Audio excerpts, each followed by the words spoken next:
Bienvenidos a un nuevo capítulo de La Gran Renuncia. Nuestro invitado de hoy es Bosco Soler. Es fundador de Sin Oficina, una comunidad online de nómadas digitales y trabajadores remotos que pasó a ser el primer coworking online. También forma parte del equipo de expertos del programa Explorer, que es una organización que orienta a jóvenes emprendedores para convertir sus ideas en negocios sustentables. Ha sido fundador de otros varios emprendimientos relacionados al branding, marca personal, comunicación y diseño. Bienvenidos a La Gran Renuncia, la vida y el trabajo en armonía. Bosco, bienvenido y gracias por aceptar nuestra invitación. Muchísimas gracias. Gracias a vosotros por invitarme. Genial. Quería ir un poco hacia atrás, hacia tus inicios, porque entiendo que te graduaste de arquitecto, pero como que saliendo de la facultad con el título empezaste a viajar por el mundo, o sea, no entraste nunca en una oficina en ese comienzo, ¿no? Sí, Sí, cuéntanos un así poco es. sobre eso. Realmente yo estudié arquitectura casi por descarte, porque se me daban bien las matemáticas y el dibujo técnico, entonces era lo que había que hacer, ¿no? Lo que era la sociedad te impulsaba pues, a ser ingeniero o a ser arquitecto. Y, pero durante la carrera, pues bueno, aprendí a hacer páginas web y a hacer trabajillos de diseño gráfico. Y cuando acabé la carrera, pues con lo que me había ganado haciendo trabajillos, pues decidí, en lugar de ponerme a trabajar directamente, dije, bueno, voy a viajar un poco con estos ahorros y voy a intentar mantenerme también de los trabajos que puedo hacer. Pues continuar con los clientes que tenía de diseño web y tal. Y lo que yo pensaba que iba a ser algo como mucho más breve, pero acabó siendo un viaje de 9 meses recorriendo Asia y Australia, Nueva Zelanda. em, y me di cuenta de que, en ese viaje me di cuenta de que a mí o sea, me apasionaba realmente el viajar y lo que me daba la libertad de poder vivir en otros lugares era el poder trabajar en algo digital, ¿no? En un negocio digital, ya fuese en ese momento estaba haciendo páginas web, y luego también hice otras cosas, pero ya a partir de ahí se metió ese gusanillo en mí, esa búsqueda y dediqué los siguientes años en buscar la manera de poder trabajar online y para tener esa libertad de localización. Y en ese entonces, que ya han pasado varios años, en la parte personal, ¿qué temores, qué dudas tenías para cambiar de, como dices, estaban estructuradas las carreras, la forma de trabajar, te graduabas, empezabas a trabajar en una oficina? ¿Qué temores, dudas tuviste en ese momento? Bueno, temores muchísimos. Al final estamos hablando de que yo me gradué como arquitecto después de la peor crisis inmobiliaria de los últimos años en España. Llegamos a tener, pues en el 2008, después de la crisis del 2008, llegamos a tener un 50% de paro juvenil. O sea, era horrible, ¿no? Todos mis compañeros arquitectos estaban emigrando fuera. Ahora todavía tengo muchos amigos repartidos por el mundo que han tenido que emigrar porque no había trabajo de arquitectura en España o estaba muy mal pagado. Y, y entonces yo acabé, pues acabé me vi envuelto en esa crisis y en una cultura de espabilate porque te vas a quedar sin trabajo. O sea, no se te ocurra, la gente no entendía cómo me iba yo a viajar cuando el mercado estaba lleno, estaba rojo, ¿no? Era sangre, el mar era sangre que tenías que no podías contemplar esto que hacen quizás en países anglosajones, ¿no? El gap year, que después de la universidad o antes de la universidad, el coger un año sabático para, no para no hacer nada, sino para explorar otras opciones, ¿no? Para explorar otras inquietudes que puedas tener, esos hobbies que quizás tienes y que a lo mejor luego decantan en profesiones o en negocios que no habías contemplado de primeras. En España no está para nada arraigado, ¿no? Entonces, cuando yo me fui, claro, la gente me decía, ya has tardado suficiente en hacer la carrera como para que encima emplees varios meses o un año más en distraerte, ¿no? Era como una distracción, no, no, céntrate y ponte a buscar trabajo ya porque el mercado está muy mal.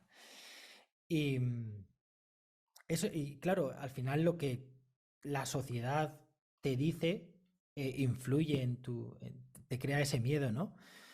Yo creo que llegó a estar tan mal, o sea, creo que para mí esa crisis fue una oportunidad. Muchas veces hablamos de la crisis como oportunidad y en mi caso pasó porque estaba tan mal el mercado que pensé que no tenía demasiado que perder. Como si quizás hubiese salido en un mercado mejor, quizás ahora estuviese trabajando de arquitecto, no, no me lo hubiese planteado, ¿no? Pero estaba tan mal y yo veía que haciendo una página web estaba cobrando mejor que compañeros míos que estaban de becarios en estudios de arquitectura, y yo había aprendido a hacer páginas web en unos días y había estudiado arquitectura en varios años, ¿no? Y decía, ¿cómo es posible? Además de la responsabilidad, no es lo mismo que se te caiga un edificio a que se te caiga una página web.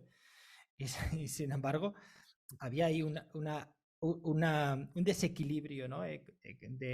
Económico que, bueno, pues no tuve mucho que perder. Entonces estaba el miedo, sí, pero a la vez estaba la situación tan mal que decidí dar el salto.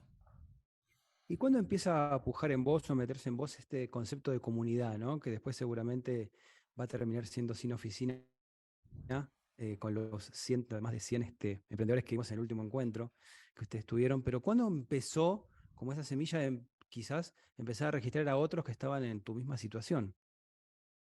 Sí, lo que sucedió fue que después bueno, al volver empecé a emprender con otras cosas, ¿no? Y al final decidí que iba a seguir un poco el camino del freelance, pues haciendo páginas, sobre todo trabajos de páginas web, quizás yéndome ya a la parte más estratégica, pero lo que me encontré fue que además me mudé de ciudad y estaba en una ciudad nueva, sin compañeros de trabajo, porque lo que nos pasa a los freelance eh, es que realmente estamos creando un negocio con todo lo que eso conlleva, con temas pues temas de fiscalidad, ¿no? Tienes que hacer fiscalidad, tienes que hacer marketing, tienes que hacer ventas.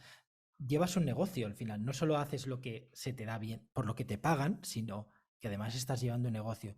Y lo que me di cuenta es que yo no tenía ni idea de muchas de esas cosas. Podía aprender a hacer páginas web, pero no a llevar mi propio negocio. Entonces, eh, no tenía compañeros de carrera tampoco que estaban haciendo, porque estaban haciendo arquitectura, no tenía compañeros en esa ciudad, no tenía compañeros de trabajo y me encontré solo, como freelance, ¿no?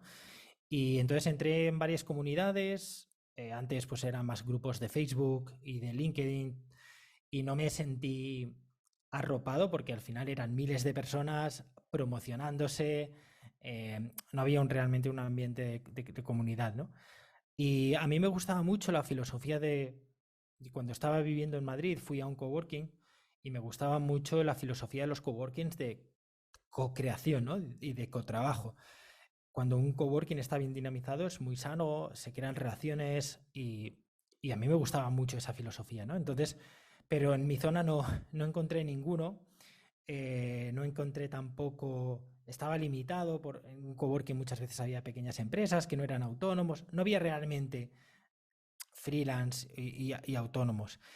Así que lo creé, me surgió la idea de crear un coworking online, o sea, de trasladar la filosofía que surge en un coworking, de co-creación y de compañerismo que hay en un coworking, pero sin los límites de los espacios físicos, ¿no?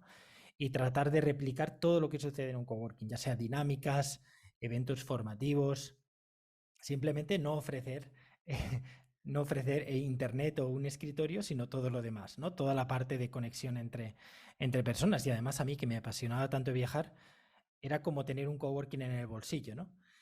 Podía irme a cualquier sitio no tenía que estar conociendo gente nueva en otro coworking, sino que tenía a mis compañeros de siempre, ¿no? Y así surgió la idea del coworking online. Sí, justamente la pregunta iba a, cuando vos hablas de ambiente de comunidad del coworking, ¿a qué te referís puntualmente? Supongo a que el coworking es más que un escritorio y algo para hacer café. Claro, yo lo que me encontraba era, hay mucha diferencia entre un coworking donde simplemente te dan un escritorio, una silla y un internet, y al final eso yo ya lo tenía en mi casa, que un coworking que te ofrece pues esos eventos, esa conexión. Un buen dinamizador de un coworking tiene que saber a qué se dedica cada persona y tiene que conectarlos entre ellos. Oye, mira, tú te dedicas al diseño gráfico, a tal, mira, aquí hay una persona que se dedica al copywriting, ¿no? Y, y poder conectarlos entre ellos, hacer eventos para que conecten entre ellos. Muchas veces los coworkings están limitados por el número de personas que asisten al coworking, ¿no? Pues a lo mejor crear lazos con otros coworkings de la zona, ¿no? Y porque al final los freelance, el cómo crecemos es en compañía, o sea, que se crece mucho más cuando trabajas con otros, cuando colaboras con otros, cuando delegas, cuando eh, es que se habla mucho de, no me gusta para nada, ¿no? La palabra sinergias, ¿no? Pero es que lo que sucede cuando tienes una red de contactos es que tu negocio va mejor y tu persona va mejor. No solo es ya el apoyo profesional, sino también el apoyo emocional de tener otra gente que se está enfrentando a los mismos problemas que tú, ¿no? Yo tengo mi grupo más cerrado de otros emprendedores online. Hablamos muchísimo, nos reunimos cada 2 semanas y justo la semana pasada hablábamos del desgaste emocional que suponía, pues que si el evento, que si luego había habido ciertos problemas de renovación. O sea, tienes gente que te entiende, no, y con lo que puedes hablar también. Y a veces no escuchar simplemente o sea, no escuchar la solución, sino simplemente que estén ahí para, para escucharte y para apoyarte. Está bueno eh, catalogar eso como coworking de bolsillo. A mí me parece este proyecto que tú tienes genial, de verdad, porque es verdad que el nómada digital y actualmente también el trabajador remoto necesita de la conexión, obviamente va a un coworking, pero tiene que comenzar de cero porque está viajando y el enlace que hizo con alguien pues se va en un tiempo y ya se pierde, pero en este coworking online, que me parece que es el único, yo no he visto en algo similar, entonces de verdad te felicito por eso, me parece genial. Y en este evento que ustedes tuvieron presencial, que tengo entendido que fue muy exitoso porque también está esa necesidad de verse en persona y compartir, sin duda que es importantísimo. Cuéntanos de este evento que tengo entendido fue un exitazo, ¿no? Pues sí, Robert, lo que has comentado es cierto porque no creemos que, o sea, yo cuando creé Sin Oficina como coworking online, pensaba en la conveniencia, ¿no? Del online, ¿no? De llevarlo en el bolsillo. Pero a los pocos meses te das cuenta de que no es sustituible el contacto persona a persona, ¿no? El darte abrazos, las relaciones que pueden salir de tomar un café con alguien. Y, y en vez de rechazarlo, lo abrazamos. Y dijimos, vale, pues tenemos la conveniencia, tenemos un espacio, un entorno digital. Ahora somos más de 700 miembros, o sea, tienes más de 700 personas con las que poder crear lazos y profesionales que tienen sus negocios que están funcionando, ¿no? Em, pero luego vamos a complementarlo con eventos offline también, eventos presenciales. Entonces surgió en el 2019, cuando apenas llevamos un año, ese primer evento anual que ya hicimos en Madrid, que fuimos 150 personas, y luego llegó evidentemente la pandemia, tuvimos que parar un poco eso, y luego el sábado pasado, hace una semana, celebramos por fin la segunda edición y fue muy bonito porque al final piensa que somos más de 700 y que nos reunimos más de 150 ahí. O sea, es un grupo muy grande comparado con los que somos, ¿no? Y al final se trata, es un encuentro, lo llamamos encuentro además, porque se trata de eh, afianzar los lazos que empiezas creando online, esas conexiones que empiezas pues con el chat, ¿no? Tal, y entonces lo afianzas, ¿no? Cuando compartes una cerveza con otra persona. O crear nuevos lazos. Y lo chulo es que realmente no es un evento de networking donde tú no conoces a nadie, llegas, intercambias tarjetas y te vas y no vuelves a hablar con esa gente en la vida, sino que esa gente es con la misma con la que estás continuamente en Discord, ayudándote, prestándote, pues compartiendo ideas y tal, ¿no? Entonces llega un momento, un día, en el que conectas en persona y luego sigues conectando y luego ya cada uno hace su vida, pero seguís teniendo ese espacio donde continuar colaborando, ¿no? Entonces, estos encuentros anuales es una de estas cosas que hacemos, pero luego también surgieron la idea del co-living pop-up, ¿no? La idea del juntarnos una semana en alquilar una finca y juntarnos una semana trabajando, pues entre 15 y 20 sinoficieners, pues a trabajar, a compartir también, a convivir. Y eso también ya llevamos 3 ediciones. Hemos hecho en distintas partes de España y también ha funcionado muy bien. También es muy intenso y es muy enriquecedor. Y luego la tercera ya son las quedadas. Las quedadas tenemos como los líderes locales que organizan, pues, en determinadas ciudades, pues organizan encuentros. Por ejemplo, en Madrid son súper activos y cada mes quedan para tomar unas cervezas o como after work. Al final se trata de decir, oye, la gente normalmente en una empresa tiene compañeros de trabajo y nosotros no. Pues estos son nuestros compañeros de trabajo. Esto es la gente con la que te entiende y con la que no solo entablas lazos a nivel profesional, sino también personal. Sabes que cuando te escucho, asocio el nómada digital con lo que dices del co-living, como pensando en los nómadas de antes que iban en tribu o en grupos.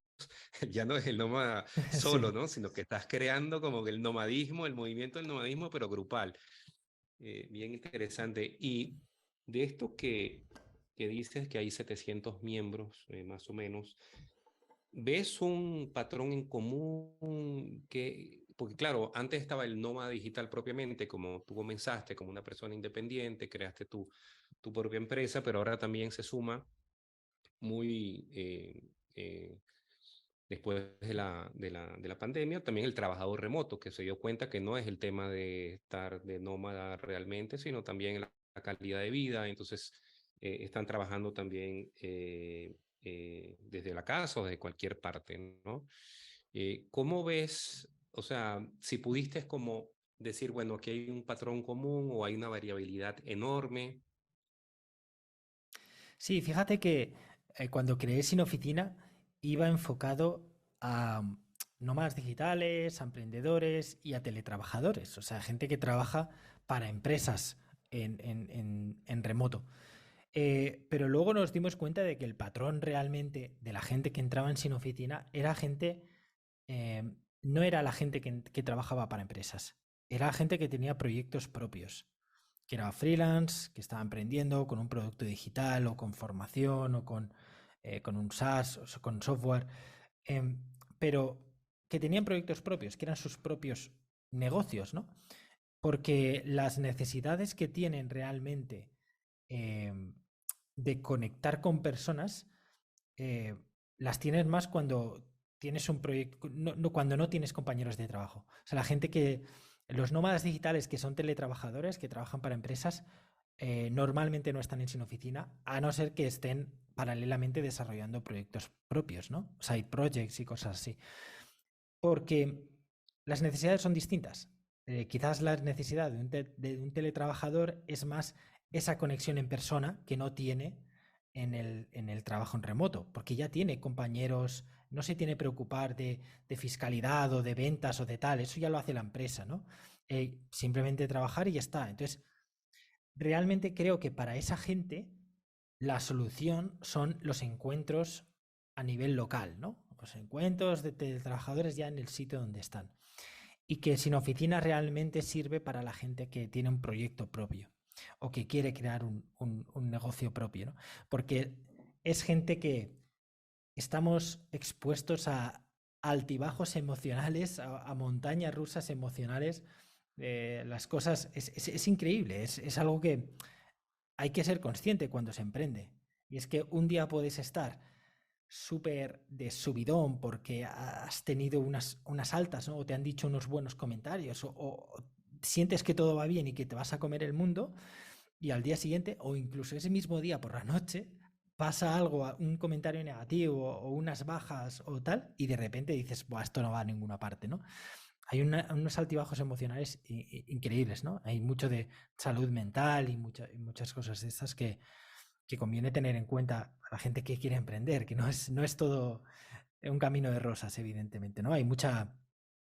Somos gente que, digamos que el patrón común de la gente que está sin oficina es gente que busca esa libertad a costa de todo. Una libertad a un nivel, una libertad que yo llamo libertad de decisiones, porque eres tu propio jefe, tienes tu propio negocio, libertad de horarios y libertad de localización. Y, y la gente que busca eso, hay veces que, oye, una cosa que entendí, fíjate, Robert, esto me cambió la manera de pensar o de ver Sin Oficina, ¿no? Al principio yo veía Sin Oficina como que iba a entrar gente como yo que le gustaba viajar, y sí, ha entrado, pero luego también ha entrado gente que lo hace por su familia, o sea, por sus hijos, porque quiere ver crecer a sus hijos, porque quiere pasar más tiempo con ellos, que no tiene por qué estar viajando, no son nómadas digitales, simplemente trabajan desde su casa, pero en su propio negocio. Y no tienen compañeros de negocio, no tienen sus amigos de toda la vida que no van a poder apoyarles quizás emocionalmente en esos altibajos emocionales a los que te enfrentas cuando eres emprendedor, ¿no? Y, y yo diría que ese es el patrón, ¿no? Eso es un poco, creo que contesto a tu pregunta si te digo que en Sin Oficina hay gente que Sí, tiene sí, proyecto perfectamente. propio, y el patrón común es que buscan esa libertad a costa de otros sacrificios.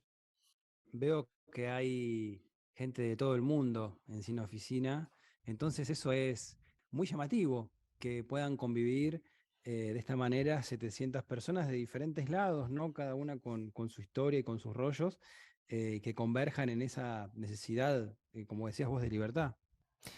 Sí, al final lo que nos une es mucho más que lo que nos separa, ¿no? Empezando desde un idioma común. eh, Al final siempre cuando hablo de Sin Oficina no digo, hablo de que es el primer coworking online en español, no de España. Está abierto, claro, a cualquier, evidentemente el idioma es el español, entonces, pues yo qué sé, si se me mete un alemán, pues no creo que entienda mucho, pero, eh, pero sí o sea, el idioma común es el español, y hay miembros de toda América Latina. eh, es verdad que los eventos, entre comillas, oficiales los hemos hecho en España, pero ha habido quedadas en Buenos Aires, ha habido quedadas en Ciudad de México. eh, También, o sea, que también hay miembros al otro lado del charco. Bien, y acá en Córdoba también podríamos ir organizando en algún momento. Bosco, te pregunto, ¿cómo se Ujú. lleva con el tema de la competencia? Porque me imagino que en 700 personas debe haber mucha con el mismo rubro. Entonces, viste lo que vos decías, que cuando vos te empezaste a meter en los grupos de LinkedIn, cada uno exponía lo suyo y quería vender lo suyo. Bueno, ¿cómo hacen para que esto no pase en Sin Oficina? Nada más que para que alguien se meta a vender su proyecto y listo, o para que no se produzca esta cosa de la competencia, sino de la complementariedad en este caso. Bueno, esto, Cristian, es la gran pregunta, ¿no? Eh, pues mira, te lo respondo por partes. Uno es primero entendiendo y esta es la ventaja, o sea, la gente que trabajamos online entendemos que el mercado es mundial. Es decir, no eres el dueño de una peluquería y tienes que lidiar con la competencia que está en la misma calle, sino que realmente eh, el mercado es inmenso. El mercado no lo sé, de diseño web o de consultoría de X o de cursos. O sea, estamos hablando el mercado hispano es tremendo. Son millones y millones de personas, ¿no? Entonces, ya con esa filosofía, eh, lo que la gente se va dando cuenta que es mucho mejor, o sea, los lazos que creas eh, cuando a tu compañero que está haciendo lo mismo que tú le va bien, es bueno para ti. Porque si tú creas lazos con esa persona y esa persona llega un momento en que, oye, mira, esta semana no puedo, este mes no puedo, pero te paso a esta persona. Y comparten trabajos, comparten clientes. Entonces, esos beneficios, en cuanto te das cuenta de que la suma positiva es más valiosa que pensar en otros como competencia, empiezas a crear lazos, empiezas a mostrar autoridad, a ayudar a otros en los canales de ayuda para que vean lo que sabes y empiezas a tejer un poco esas conexiones y surgen colaboraciones, surgen intercambios o trueques de servicios. eh, así es como, y bueno, y luego esto es la primera parte, ¿no? O sea, ese cambio de mentalidad que viene de ver el mercado como algo amplísimo e infinito y ver colaboraciones en lugar de competencias. Y luego, en cuanto a la autopromoción y tal, somos muy estrictos con las reglas, ¿no? Muchas veces existen comunidades gratuitas y yo lo que entraba era comunidades gratuitas de freelance, ¿no? Y entonces al final lo que te encontrabas eran cientos y miles de miembros y no había un moderador, una persona que pudiese moderar, ¿no? Yo cuando creé Sin Oficina tenía claro el modelo de negocio y era por membresía, por suscripción, porque yo pensaba, si no me, o sea, cuando yo entro a algún sitio y no pago, algo va mal. Una de dos, o no va a haber a nadie haciendo un trabajo porque no le estamos pagando, o entre comillas te la está colando por otra parte, que es a través de enlaces de afiliación o a través de recomendaciones que no son objetivas, cosas así.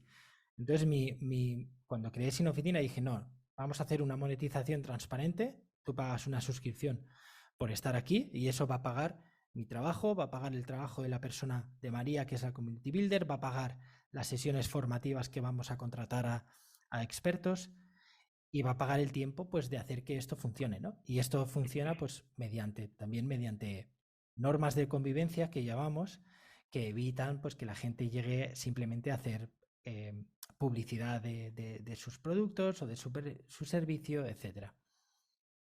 Sí, y claro, porque es que el coworking presencial pagas.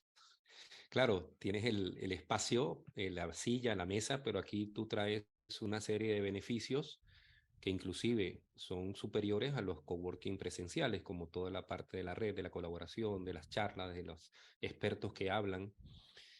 En, en tu charla TED, que la escuché muy buena, que fue hace unos años, hay una frase que me gustó que dice que hay que ponernos a confiar, hay que empezar a confiar en el trabajador. Ya en su momento comentaste esto en la charla, que creo que ese es, digamos, también el reto de todas estas personas que están comenzando de manera independiente, que eventualmente van a contratar personas online, ¿no?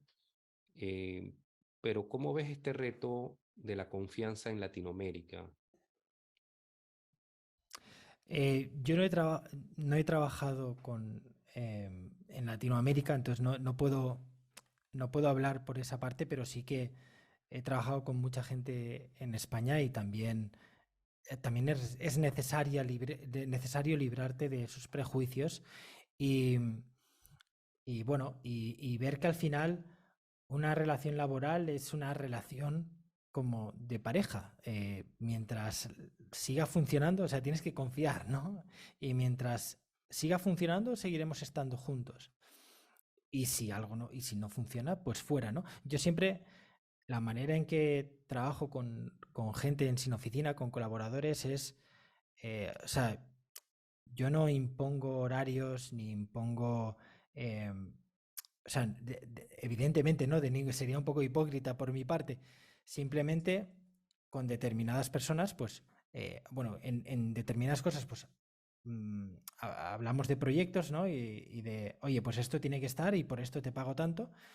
Y luego hay otros que son fijos al mes, eh, que yo nunca estudio lo que hace esa persona al mes, sino que cada cierto tiempo, cada ciertos meses, yo veo los resultados que tiene mi negocio y yo evalúo si eso me cuesta, si esos resultados merecen la pena o no por lo que estoy pagando. A mí me da igual que esa persona trabaje 8 horas, que trabaje 4, que trabaje 2, que trabaje 12. O sea, eso es cosa de la persona. Me dé, mientras me dé un resultado y ese resultado esté equilibrado a lo que yo estoy pagando, pues seguiremos colaborando.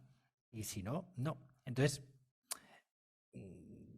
esto de la confianza de vigilar, esto que hacen ciertas empresas, ¿no? De vigilar lo que está haciendo los trabajadores y tal, y todo eso no lo veo, no lo veo porque es una pérdida de tiempo para mí. El tener que estar solicitándole todo lo que está haciendo y revisándolo y tal, nada, pero entiendo que es difícil llegar ese cambio de mentalidad, ¿no? Por suerte, yo creo que, o sea, una de las pocas cosas buenas que podemos sacar de estos últimos años es que se ha puesto sobre la mesa el tema del trabajo en remoto. Para los freelance nos ha beneficiado porque antes había muchas empresas que se negaban a trabajar si no te veían, ¿no? Si no te veían cara a cara, si no se reunían. Era como que era muy curioso porque para hacer una página web contrataban a alguien de la zona, ¿no? No, es que quiero verte y vamos a tomar un café y me explicas lo que vamos a hacer y tal. Y dices, qué absurdo, si lo único que voy a hacer es una página web, ¿qué necesidad hay de que vivamos en el mismo sitio, ¿no? Por suerte esto ha cambiado y hace que muchos freelance pues no necesiten pues tener oficina o alquilar un local para parecer que son serios o tener que reunirse y tal, sino que está mucho más acostumbrada también las empresas a colaborar con pues simplemente haciendo una reunión de Zoom y confiando un poco más en el trabajo del freelance, ¿no? Para lo que comentas de la libertad, ¿no? Como una búsqueda que tienen los trabajadores eh, que cambian al estilo presencial, al estilo remoto. También en tu charla TED comentas que los trabajadores pueden elegir vivir en zonas fuera de la ciudad, en zonas rurales, ¿no? Y que eso es un cambio importante. Um, Porque la gente, creo que la gente de la ciudad, bueno, a mí me pasó, por ejemplo, que creciendo en una ciudad como que no sabes realmente qué es la vida rural, lo visitas de unos días, fin de semana, y bueno, te encanta, buenísimo, quieres volver, pero no estás ahí. Ahora, con esta libertad, ¿no? Que se presenta, pues mucha gente está um, yendo a las zonas rurales. Sí, zonas rurales, ciudades medianas también están. Yo creo que sobre todo las grandes beneficiadas son las ciudades medianas. Al menos lo que hemos vivido en España es que ha habido mucha afluencia de gente hacia ciudades costeras, ¿no? Ciudades costeras como Málaga, Valencia, Alicante, ciudades bien conectadas con Madrid y entre ellas en trenes pero bueno, con una calidad de vida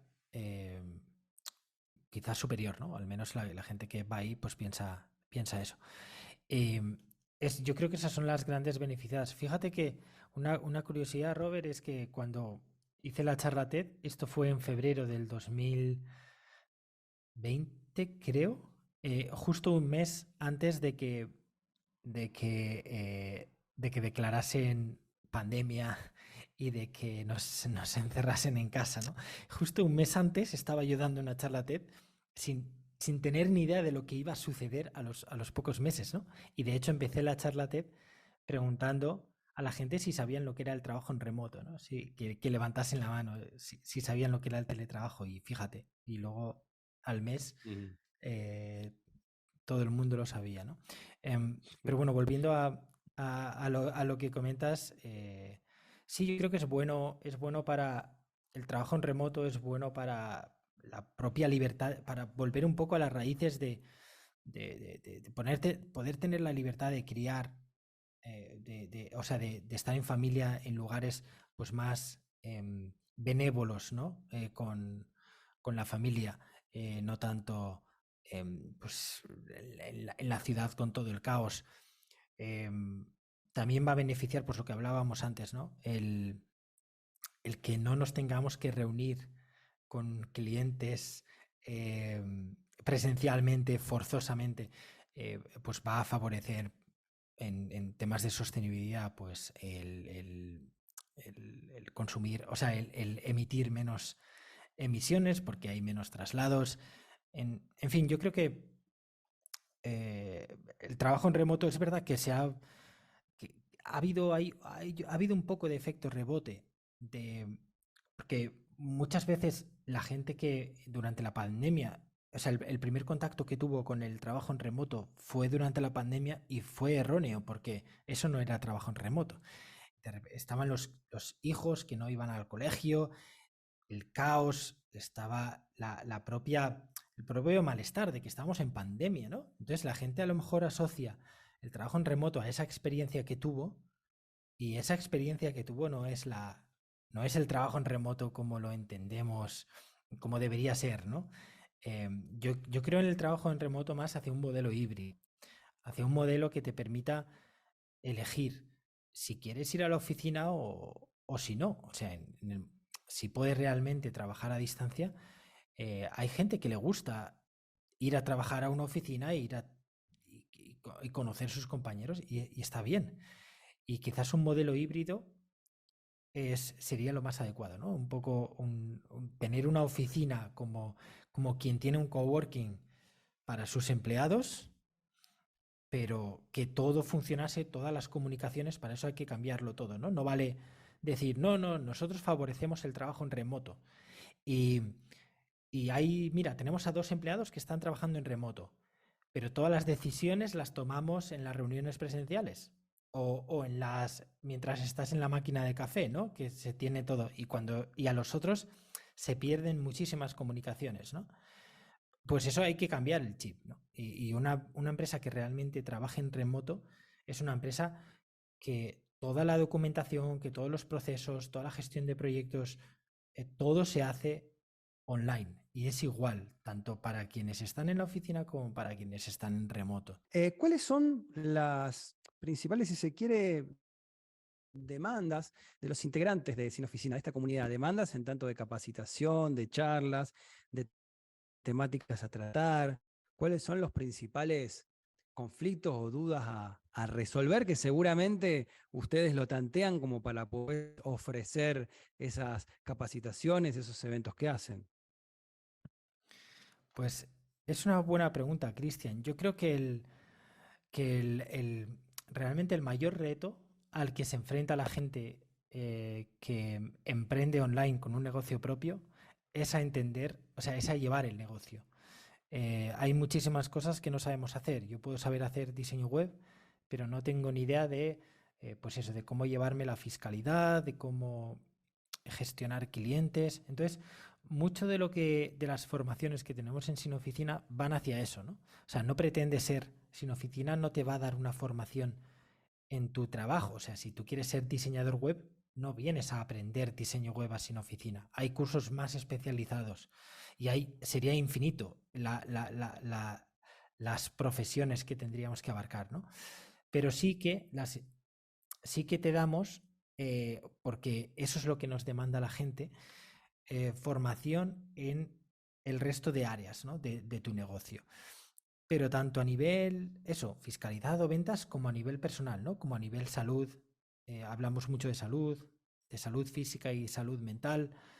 Em, también creamos retos también, donde nos proponemos hábitos y tratamos de llevarlos en grupo, ¿no? Oye, pues un hábito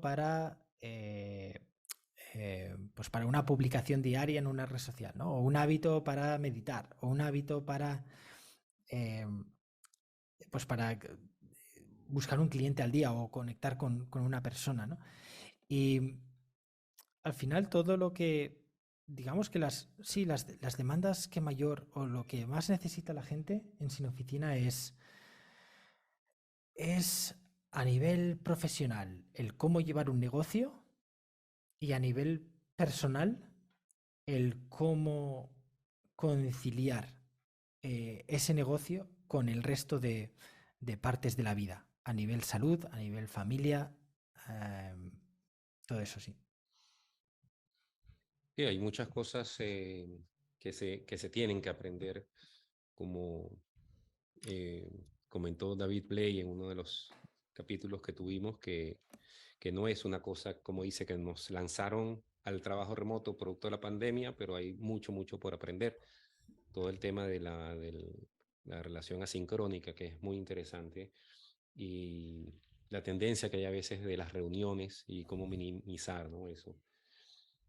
Um, tú eres nómada digital, sigues siendo nómada digital. Entiendo que te vas ahora de viaje y, ¿no? O sea, Yo soy seminómada ahora, digo. Lo que hago es, estoy en una época de mi vida en la que va por, empleo 9 meses para viajar. Ahora, los últimos 9 meses, el último viaje que hice con mi pareja fue por América y pasé 4 meses en Argentina.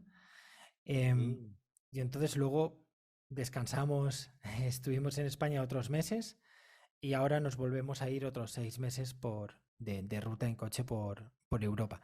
Entonces, digamos que me llamo ahora, digo que soy seminómada porque voy combinando, eh, pues eso, viajes largos con estancia, viajes largos y estancia.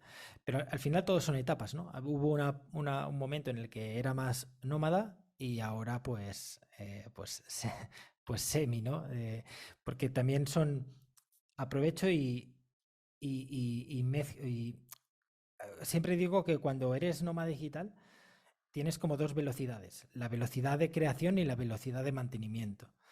Y eso significa que cuando estás en velocidad de creación, vas mucho más lento, estás en una ciudad fija porque necesitas crear algo, ¿no? Porque necesitas lanzar un proyecto, o estás en medio de una etapa profesional en la que en tu negocio requiere dedicarle 8, 10 o incluso 12 horas al día eh, para sacar eso adelante, ¿no? Hay momentos en que son así. Y luego está la etapa de mantenimiento que llamo. Tienes ya el negocio más en velocidad crucero y le puedes dedicar pues 2 horas al día o 2, 3, 4 horas al día. Y eso es lo que hago yo. Cuando estoy en muy bien. España, estoy trabajando 10, 12 horas al día y cuando entonces tengo estos periodos, puedo permitirme estos periodos pues, donde cuando viajo y lo que hago es, pues oye, madrugar, estar un par de horas en el hotel o donde sea con el café, pues trabajando, respondiendo correos, gestionando pues las sesiones formativas, tal, y, y luego pues el resto del tiempo lo tienes para descubrir la ciudad, ¿no? Para explorar y vivir un poco ese lugar que estás visitando.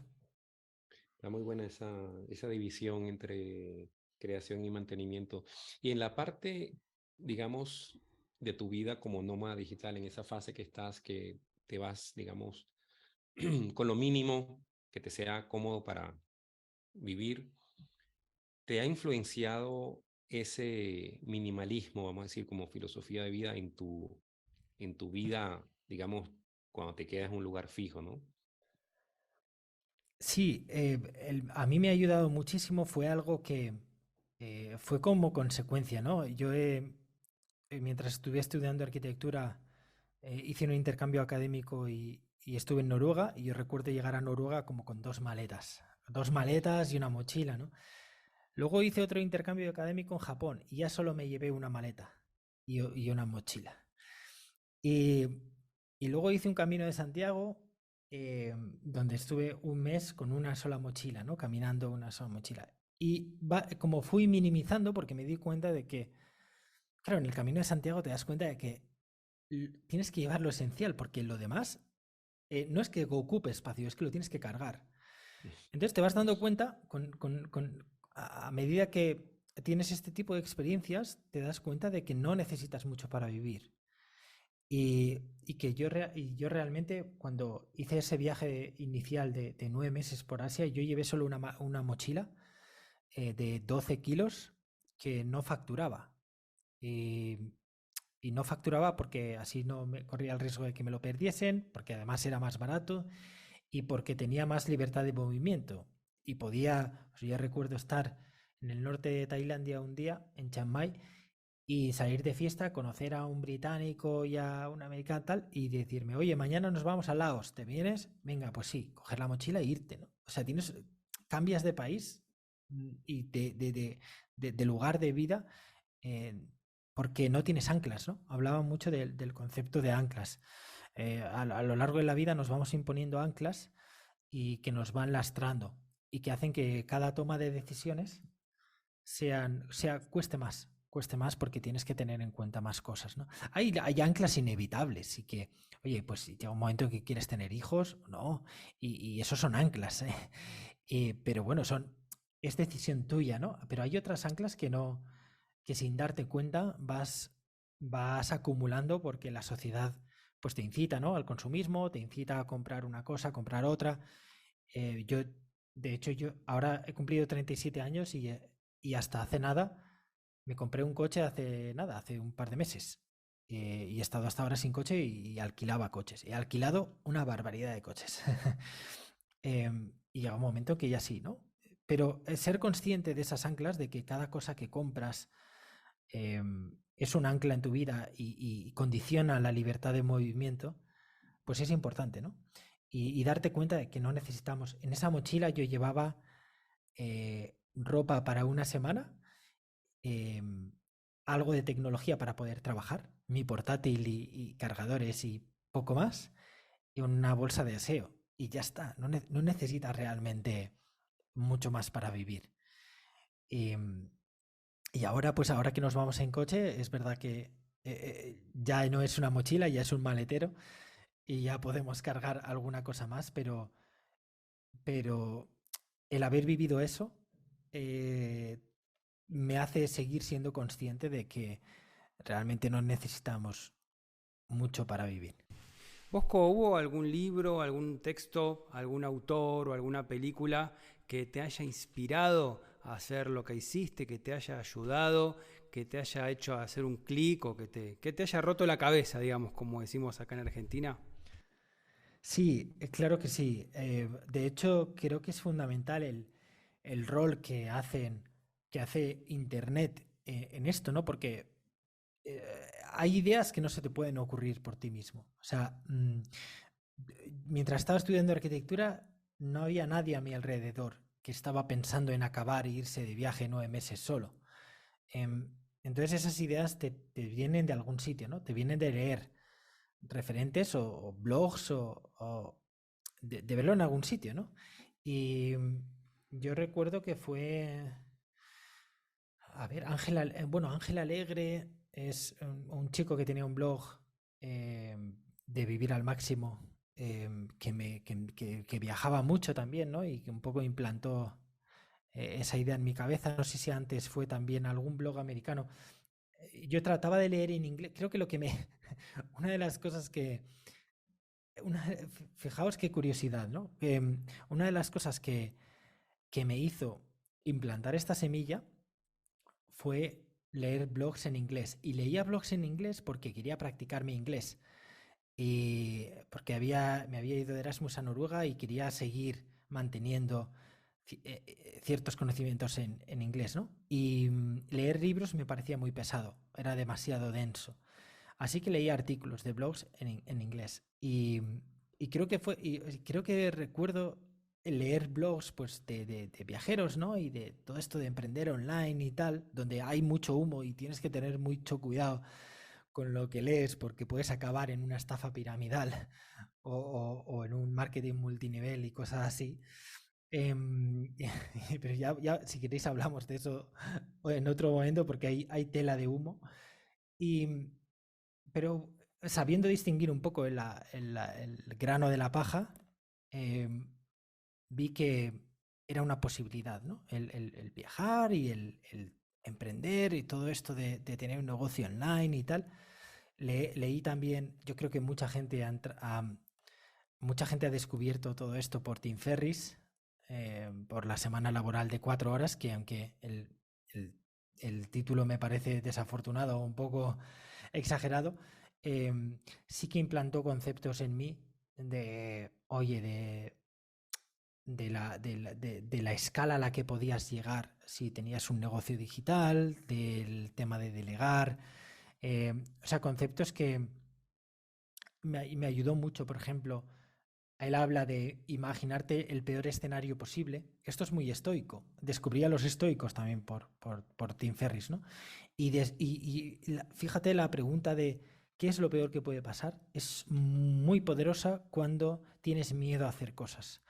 Y te planteas, cuando yo me planteaba hacer ese viaje, ¿no? Y decía, pero es que la gente está trabajando. Y yo pensaba, ¿qué es lo peor que me puede pasar? Pues volver, o sea, quedarme sin dinero, que me roben y volverme y antes de lo previsto. Ya está, tampoco era tanto. No estaba dejando un trabajo, no estaba. Entonces, cuando te haces esa pregunta fue muy poderosa, ¿no? Y me marcó mucho.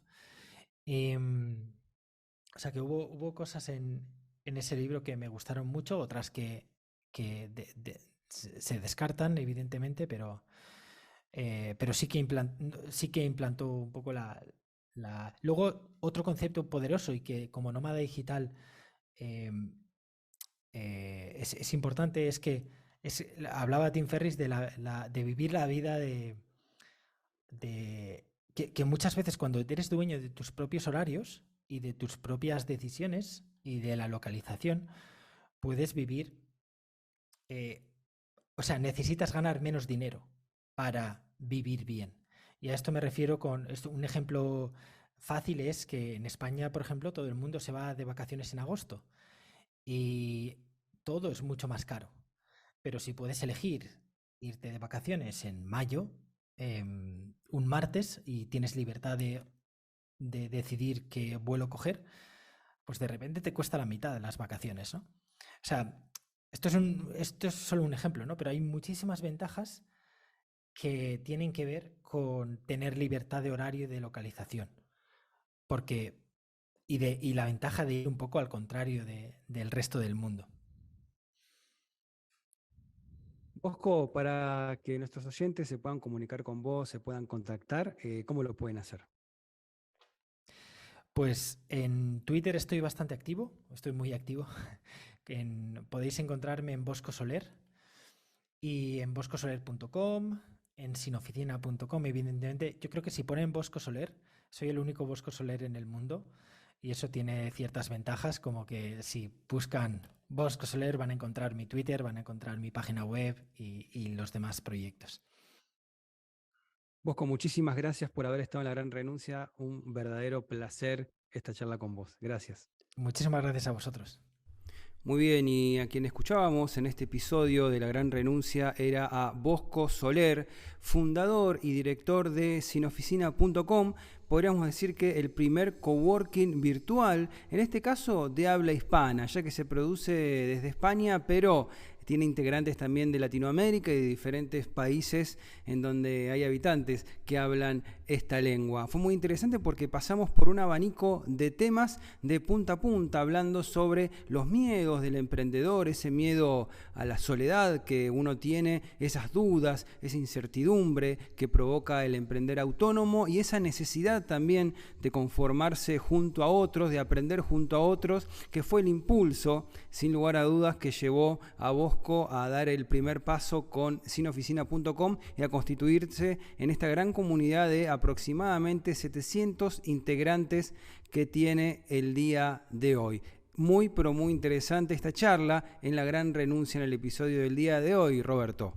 Sí, de verdad que bien interesante lo que desarrolló Bosco y también a lo que va, ¿no? Porque estaba hablando de que se expanden también a organizar grupos y ir a co-livings y ir ya a manera grupal, no solamente una reunión, sino ya varios días. Eso también está bien interesante. Así es, amigos, esto fue La Gran Renuncia. Para comunicarse con nosotros, lo pueden hacer en podcast lagranrenuncia@gmail.com.